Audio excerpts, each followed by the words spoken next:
আসসালামু আলাইকুম প্রিয় শিক্ষার্থী, আজকের এই পর্বে আমরা কি টাইপ 5 এর কোশ্চেনগুলো নিয়ে আলোচনা করব। তো টাইপ 5 এর আমাদের বিষয় কি আন্তর্জাতিক তারিখ রেখা ও প্রতিবাদী স্থান। এখন দেখো এই প্রতিবাদী স্থানে আমাদের কিছু ম্যাথ আছে, তো সেগুলোও দেখব। আমাদের 77 নম্বর কোশ্চেনটা কি বলতেছে দেখো, যে একটা রেখা যে আছে, একটা হচ্ছে দেখো এটা হচ্ছে ক, এইটা হচ্ছে আমাদের নিরক্ষরেখা। নিরক্ষরেখার উপরের অংশকে আমরা বলতেছি উত্তর দিক, এটা হচ্ছে আমাদের দক্ষিণ দিক, ঠিক আছে। এখন বলতেছে এটা ক হচ্ছে 35 ডিগ্রি উত্তর, তাহলে এটা হচ্ছে কি দক্ষিণ হবে। বলতেছে ক এর প্রতিবাদী স্থানে কত অক্ষাংশ। আচ্ছা, অক্ষাংশের ক্ষেত্রে প্রতিবাদী স্থান নির্ণয়ে আমরা বলতেছি যে অক্ষাংশের ক্ষেত্রে প্রতিবাদী স্থান নির্ণয়ে কি হয়, এই যা হবে তার বিপরীত। আচ্ছা, প্রতিবাদী স্থান বলতে কি বোঝায় আগে বুঝো। প্রতিবাদী স্থান বলতে বোঝাইতেছে যে কোনো বিন্দুর বিপরীত বিন্দুকে তার প্রতিবাদী স্থান বলে। কি বললাম, যে কোনো বিন্দুর এখানে একটা বিন্দু আছে, তার বিপরীত বিন্দুকে তার প্রতিবাদী স্থান বলে। এটা হচ্ছে তার বিপরীত বিন্দু, ঠিক আছে। এখন বলতেছে যে ক এর প্রতিবাদী স্থান, ক আছে দেখো, ক হচ্ছে 35 ডিগ্রি উত্তর দিক আছে, তাহলে কি এর প্রতিবাদী স্থান হয়ে যায় কি 35 ডিগ্রি দক্ষিণ হয়ে যাবে। তার মানে এই যে আছে কি দক্ষিণ দিক 35 ডিগ্রি, তাহলে 35 ডিগ্রি দক্ষিণ। তারপর আমাদের আরেকটা দিচ্ছে দেখো, নিচের উদ্দীপকটি পরে 78 নম্বর প্রশ্নের উত্তর দিতে বলতেছে। এই দেখো এটা হচ্ছে 60 ডিগ্রি উত্তর দিক, তাহলে এর মানে দক্ষিণ দিকে হবে কি হবে, প্রতিবাদী স্থান হবে 60 ডিগ্রি দক্ষিণ। কত হবে, 60 ডিগ্রি দক্ষিণ হবে। খ নম্বর 60 ডিগ্রি দক্ষিণ, সেম কোশ্চেন, ঠিক আছে। এরপরে আমাদের দেখো নিচের উদ্দীপকটি পড়ে 79 এবং 80 নম্বর প্রশ্নের উত্তর দিতে বলতেছে। আচ্ছা, একটু উদ্দীপকটা ভালো মতো বোঝো। দেখো এটা হচ্ছে এক্স, এটা হচ্ছে ওয়াই, এবং হচ্ছে দেখো এই যে এই রেখাটা আমাদের মনে হইতেছে, এটা মনে পড়তেছে যে এটা কেমন, যে দেখো একটু আঁকা বাঁকা। বলতেছে যে এক্স স্থান থেকে ওয়াই স্থানে যেতে পশ্চিমগামী জাহাজ কোন রেখা অতিক্রম করবে। আচ্ছা, এই এক্স স্থান হতে ওয়াই স্থানে যেতে পশ্চিমাগামী জাহাজ কোন রেখা অতিক্রম করবে আমরা বলতো। এটা হচ্ছে আন্তর্জাতিক তারিখ রেখা অতিক্রম করবে। কি রেখা অতিক্রম করবে, আন্তর্জাতিক তারিখ রেখা অতিক্রম করবে। এরপরে আমাদের 80 নম্বর কোশ্চেনটা বলতেছে কি, আচ্ছা 80 নম্বর কোশ্চেনটা পড়ি, ওইদিকে বলতেছে যে উক্ত রেখার অতিক্রম করলে কি হয়। দেখো উক্ত রেখাটি অতিক্রম করলে কি কি হয় আমরা একটু দেখি, অপশন ওইদিকে দেখি। বলতেছে 1 নম্বর, এক্স ও ওয়াই উভয় স্থানে দিন রাতের পরিবর্তন হবে। হ্যাঁ, অবশ্যই কি হবে, যে দেখো দিন রাতের পরিবর্তন হবে, এবং বলতেছে এক্স স্থানে রাত এবং ওয়াই স্থানে দিন হয়। আচ্ছা, কি যে এক্স স্থানে রাত ওই স্থানে দিন হয়। আচ্ছা, এমন না বিষয়টা যে এক্স স্থানে রাত তবে দিন, এমন না যে ওখানে দিন হলে এখানে রাত হবে, এমন না। মানে দিনের এবং বারের একটা পার্থক্য হবে। এখানে দিনের বারের পার্থক্য হলে এখানে দিনও হতে পারে, ওইখানে পরের দিনও হতে পারে, এমন। বলতেছে এক্স এবং ওয়াই স্থানে মধ্যবর্তী রেখাটি সম্পূর্ণ জলভাগের উপর দিয়ে। আমরা জানি যে আমাদের হচ্ছে আন্তর্জাতিক তারিখ রেখাটি সম্পূর্ণ জলভাগের উপর দিয়ে, কি প্রশান্ত মহাসাগরের জলভাগের উপর দিয়ে, তার মানে কি 1 ও 3। এরপরে আমাদের একটা উদ্দীপক আছে, উদ্দীপকটি পরে 81 এবং 82 নম্বর প্রশ্ন উত্তর দিতে বলতেছে। আচ্ছা দেখো, এটা হচ্ছে আমাদের ওয়াই রেখা, আর এটা হচ্ছে আমাদের কি এক্স রেখা, ঠিক আছে। এখন বলতেছে যে এর প্রতিবাদী স্থান, দেখো কি বলতেছে যে এক্স স্থানের প্রতিবাদী স্থানের দ্রাঘিমা কত হবে।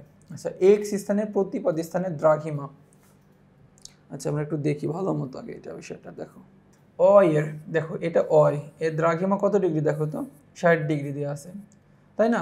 আর এক্স এর কত ডিগ্রি, এক্স এর হচ্ছে 30 ডিগ্রি। এখন বলতেছে এক্স স্থানের প্রতিবাদী স্থানের দ্রাঘিমা কত হবে। আচ্ছা, এক্স স্থানের প্রতিবাদী স্থানের দ্রাঘিমা, এখন আমাদের যে দ্রাঘিমা দিয়ে আমাদের হচ্ছে বলতেছে যে 30 ডিগ্রি, তাই না, যে 30 ডিগ্রি দ্রাঘিমা এর প্রতিবাদী স্থান কত হবে। কি বলতেছি, যে দ্রাঘিমা দিয়ে আমাদের প্রতিবাদী স্থান নির্ণয় করতে হলে কি করতে হবে, দেখো যে আমাদের এটা হচ্ছে 30 ডিগ্রি কি আছে আমাদের হচ্ছে, দেখো যে এক্স স্থান আমরা বলতেছি যে দ্রাঘিমার ক্ষেত্রে আমরা হচ্ছে 180 থেকে বিয়োগ করব। কি বললাম, 180 থেকে 180 ডিগ্রি থেকে বিয়োগ করে দিব 30 ডিগ্রি, তাহলে হচ্ছে 150 ডিগ্রি। কি হবে, 150 ডিগ্রি। দেখো এটা হচ্ছে আমাদের পূর্ব দিক ছিল, এটা কি দিক ছিল, পূর্ব দিক, তাহলে পূর্ব দিকের বিপরীত হয়ে যাবে কি, পশ্চিম হয়ে যাবে। কি হয়ে যাবে, পশ্চিম। তাহলে আমরা বলতেছি কি 150 ডিগ্রি কি পশ্চিম, তাহলে ঘ নম্বর 150 ডিগ্রি কি পশ্চিম। এরপরে আমাদের 82 নম্বর কোশ্চেনে কি বলতেছে,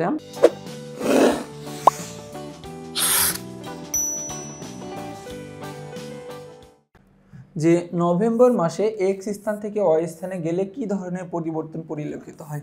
আচ্ছা, নভেম্বর মাসে কি ধরনের পরিবর্তন পরিলক্ষিত হয়। এখন দেখো যে এক্স স্থানে গ্রীষ্মকাল হলে ওয়াই স্থানে শীতকাল হবে, অবশ্যই আমাদের নভেম্বর ডিসেম্বর। দেখো যে আমরা বলতেছি একটা দিক, একটা কি একটা গোলার্ধ অপর গোলার্ধের বিপরীত ঋতু বিরাজ করে। আমাদের হচ্ছে গ্রীষ্মকাল হয়, এক গোলার্ধে যদি গ্রীষ্মকাল হয় অপর গোলার্ধে হবে কি শীতকাল হবে।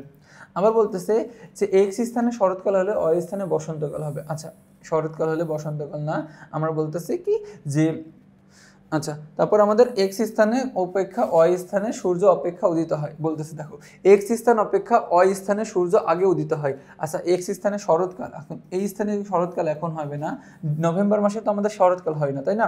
আমরা নভেম্বর মাসে কি দেখি বলতো, নভেম্বর ডিসেম্বরটা আমাদের শীতকাল দেখি। তারপর বলতেছে যে এক্স স্থানে অপেক্ষা অয় স্থানে সূর্য আগে উদিত হয়, কারণ হচ্ছে কি যে একটা হচ্ছে কি নভেম্বর সূর্য উদিত হওয়ার কারণ কি, এই যে নভেম্বর মাসে আমাদের দিনটা হচ্ছে কি হয়ে যায়, ছোট হয়ে যায়, তার বলতেছে কি 1 ও 3।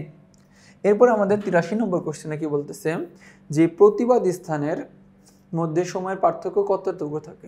আচ্ছা, যে দুটি স্থানের প্রতিবাদ স্থানের মধ্যে সময়ের পার্থক্য কত থাকে, 24 ঘন্টা, 6 ঘন্টা, 12 ঘন্টা নাকি 36 ঘন্টা? আমরা জানি কি কত ঘন্টা থাকে, 12 ঘন্টা থাকে। প্রতিবাদ স্থানের সময়ের পার্থক্য থাকে কত ঘন্টা, 12 ঘন্টা থাকে। এরপরে আমাদের 84 নম্বর বলতেছে যে দিন তারিখ পরিবর্তন হয় কোন রেখাটি অতিক্রম করলে। আচ্ছা, দিন তারিখ মকরকান্তি না, নিরক্ষরেখা না, মূল মধ্যরেখা না, আমরা জানি 180 ডিগ্রি পূর্ব পশ্চিম দ্রাঘিমা রেখা। এই 180 ডিগ্রি পূর্ব পশ্চিম দ্রাঘিমা রেখা অতিক্রম করলে কি হয়, যে আমাদের আন্তর্জাতিক তারিখ রেখা, ঠিক আছে, এটা হচ্ছে আমাদের আন্তর্জাতিক তারিখ রেখা। এই আন্তর্জাতিক তারিখ রেখা অতিক্রম করলে কি হয়, যে দিন এবং রাতের একটা কি বড় ধরনের পরিবর্তন হয়। এরপরে আমাদের একটা হচ্ছে উদ্দীপক আছে, উদ্দীপকটি পড়ে 85 নম্বর প্রশ্ন উত্তর দিতে বলতেছে। আচ্ছা, উদ্দীপকটি পড়ি। বলতেছে মিলি ভূগোলক দেখছিল, সে দেখতে পেল ভূগোলকের একটি রেখা আছে যেটি অতিক্রম করলে 12 তারিখ পরিবর্তন হয়। এখন বলতেছে 25 নম্বর, মিলির দেখা রেখাটির মান কত ডিগ্রি। দেখো এটা 0 ডিগ্রি, 90 ডিগ্রি নাকি 23.5 ডিগ্রি নাকি 180 ডিগ্রি। আমরা জানি যে দেখো দিন ও তারিখ পরিবর্তন হয় হচ্ছে কি আন্তর্জাতিক তারিখ রেখার ক্ষেত্রে। কত, আন্তর্জাতিক তারিখ রেখার জন্য এই আন্তর্জাতিক তারিখ রেখার মান হচ্ছে কত ডিগ্রি, 180 ডিগ্রি, কি 180 ডিগ্রি। এরপরে আমাদের আরেকটা হচ্ছে উদ্দীপক আছে, উদ্দীপকটি পরে কি 86 নম্বর প্রশ্নের উত্তর দিতে বলতেছে। দেখি, বলতেছে বিথি ভূগোলক দেখছিল, সে দেখতে পেল ভূগোলকে একটি রেখা আছে যেটি অতিক্রম করলে 12 দিনের পরিবর্তন হয়। দেখো যে বলতেছে বিথির দেখা রেখাটির নাম কি, আমরা জানি দেখো যে 12 দিনের পরিবর্তন হয় হচ্ছে কি আন্তর্জাতিক তারিখ রেখার ক্ষেত্রে। কি হয়, আন্তর্জাতিক তারিখ রেখার ক্ষেত্রে আমাদের কম। এরপরে আমাদের 87 নম্বর প্রশ্নটা কি বলতেছে, আন্তর্জাতিক তারিখ রেখা কোন মহাসাগরের উপর কল্পনা করা হয়েছে। আচ্ছা দেখো, যে আমরা বলতেছি আন্তর্জাতিক তারিখ রেখার সংজ্ঞা দিয়ে আছে যে প্রশান্ত মহাসাগরের সম্পূর্ণ জলভাগের উপর 180 ডিগ্রি দ্রাঘিমায় কি উত্তর থেকে দক্ষিণে কল্পিত রেখাকে আন্তর্জাতিক তারিখ রেখা বলে। তো আমরা বলতেছি কি প্রশান্ত মহাসাগর, ঠিক আছে। যে ঢাকার প্রতিবাদ স্থান কোথায়। আচ্ছা, প্রতিবাদ স্থান দেখো, মনে করো আমাদের হচ্ছে এটা পৃথিবী, আমাদের ঢাকা, আমাদের হচ্ছে যেহেতু আমরা উত্তর গোলার্ধে অবস্থিত, আমরা মনে করি যে এইখানে আমাদের বাংলাদেশটা, এইখানে আছে আমাদের ঢাকা অবস্থিত। এখন বলতেছে এই ঢাকা থেকে যদি তুমি কি একটা জিনিস আছে কি একটা মনে করো যে বেলুন ফোটা করলে যেইখানে যে তার হচ্ছে অবস্থানটা, সেটাকে আমরা বলছি কি তার প্রতিবাদ স্থান। মনে করো এইখানে দেখবো যে পৃথিবীর এই যে এইখানে আছে আমাদের উত্তর আমেরিকা, দক্ষিণ আমেরিকা আছে, তো দক্ষিণ আমেরিকার একটা আছে কি প্রশান্ত মহাসাগর আছে, ওই প্রশান্ত মহাসাগরের একটা পাশের দেশ হচ্ছে চিলি। তাহলে আমরা বলতেছি দেখো এই চিলির নিকট প্রশান্ত মহাসাগরে বাংলাদেশের প্রতিবাদী স্থান, ঠিক আছে। এরপরে আমাদের 89 নম্বর কোশ্চেনে কি বলতেছে, যে প্রতিপাদ দুটি স্থানের মধ্যে সময় পার্থক্য কত হয়। কি বলতেছে, যে প্রতিপাদ দুটি স্থানের মধ্যে সময় পার্থক্য কত ডিগ্রি হয়ে থাকে। আমাদের ওই পাশে অপশন আছে, দেখি অপশনগুলো। তো দেখো যে প্রতিবাদ স্থানের সময় পার্থক্য 6 ঘন্টা, 24 ঘন্টা, 9 ঘন্টা নাকি 12 ঘন্টা। আমরা জানি যে দুটি স্থানের প্রতিবাদ স্থানের সময় পার্থক্য হয়ে থাকে কি প্রায় 12 ঘন্টা হয়ে থাকে। তো দেখো এরই মাধ্যমে আমরা কি টাইপ 5 এর সকল কোশ্চেন নিয়ে আলোচনা করলাম। তো পরবর্তীতে টাইপ 6 এ দেখা হবে। ততক্ষণ পর্যন্ত সুস্থ থেকো, ভালো থেকো, আসসালামু আলাইকুম।